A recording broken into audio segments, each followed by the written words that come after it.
కలిసొచ్చే రంగు మెరూన్. తదుపరి ధనుసు రాశి. ధనుసు రాశి వారికి ఈ వారం అనుకూలమైన ఫలితాలు గోచరిస్తున్నాయి. వృత్తి ఉద్యోగాల్లో మంచి మార్పు చోటు చేసుకుంటుంది. అయితే వచ్చిన అవకాశాలని సద్వినియోగపరచుకోవాలి. అలాగే డబ్బుకు సంబంధించిన వ్యవహారాలు జాగ్రత్తగా పరిశీలించాలి. ధన నష్టం సూచిస్తోంది. ఖర్చులు అధికంగా ఉండే అవకాశాలు గోచరిస్తున్నాయి. ఏదైనా కొనేటప్పుడు చూసుకుని ముందుకు వెళ్ళడం అనేది చెప్పదగినది.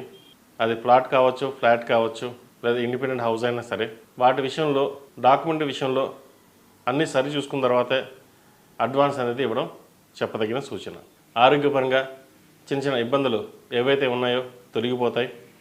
అయితే బంధువర్గంలో చిన్నపాటి ఇబ్బందులు అనేవి ఏర్పడతాయి. నరదిష్టి అధికంగా ఉంటుంది.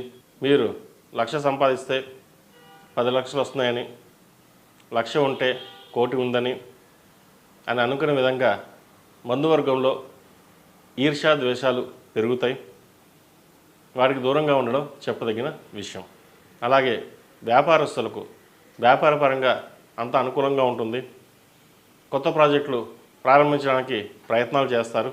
అయితే అవి కొంచెం నిదానంగా సాగుతుంది. అది దేనికైనా మన మంచికే అనుకుని ముందుకు వెళ్ళడం అనేది చెప్పదగినది.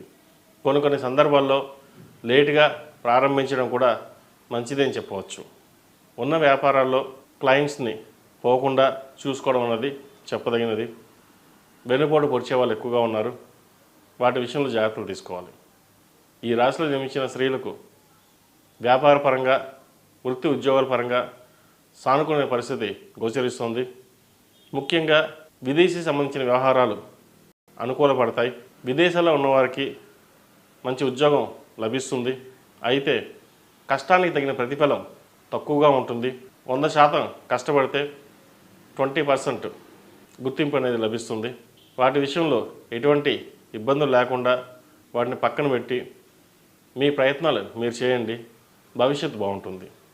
వ్యాపారపరంగా నూతన వ్యాపారాలు కలిసి వస్తాయి. భాగస్వామి వ్యాపారాలు ప్రారంభించడానికి ఇది అనుకూలమైన సమయం అని చెప్పవచ్చు. విద్యార్థులకు కాలం అనుకూలంగా ఉంది. మెరిట్ మార్కులు సాధించడానికి ఎంతగానో కష్టపడాలి. అయితే ప్రభుత్వ సంబంధమైన పరీక్షలు కావచ్చు, మిగతా ఇతరత పరీక్షలు కావచ్చు, సాధన చాలా ఇంపార్టెంట్. సాధన లేకుండా ఏమీ చేయలేం అని గుర్తు తెచ్చుకోండి.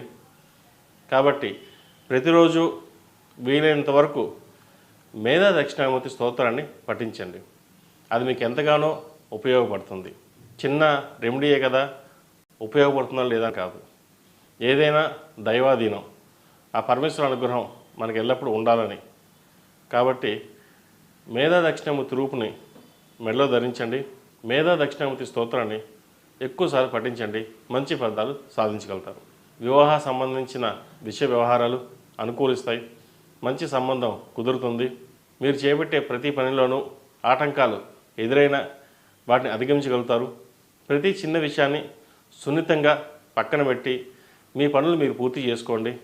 అది ఎవరికి ఇబ్బంది లేకుండా ఉంటుంది. లేకపోతే బంధువర్గంలో ఇబ్బందులు వచ్చే అవకాశం గోచరిస్తుంది. ఏది ఏమైనా సరే ఈ వారం చిన్న చిన్న ఇబ్బందులున్నా అవి ఏమీ లెక్కలోకి తీసుకోకుండా ముందుకు సాగండి. మంచి ఫలితం లభిస్తుంది.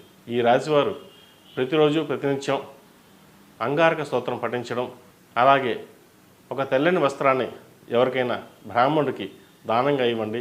మంచి ఫలితాలు సంప్రాప్తిస్తాయి. ఈ రాశి వారికి కలిసొచ్చే సంఖ్య 5, కలిసొచ్చే దిక్కు తూర్పు, కలిసొచ్చే రంగు తెలుపు.